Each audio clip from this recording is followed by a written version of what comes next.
नाशिकच्या जिंदाल पॉलिथिन ह्या कंपनीला आग लागून तब्बल 36 तास उलटले आहे आणि अजूनही आग आटोक्यात नाही, तर ती दिवसेंदिवस वाढत चाललेली आहे. साधारण 5 जिल्ह्यातले 15 फायर टेंडर आणि इतर अग्निशमन दलाच्या गाड्या ह्या आग विझवण्याचं काम आता त्यांनी सोडून दिलेलं आहे.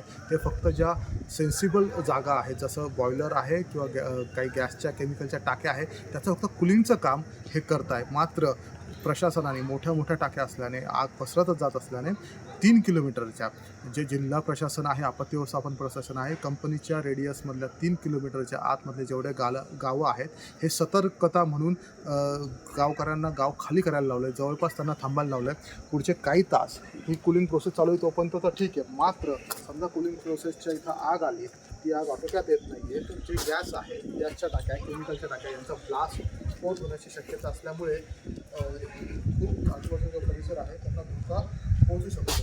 त्याच कारणासाठी ह्या लोकांना सतर्कता म्हणून गाव खाली करायला लावलं आहे. आपण बघू शकतो ह्या गावाचं जवळपास गाव निर्मनुष्य व्हायला लागलं आहे.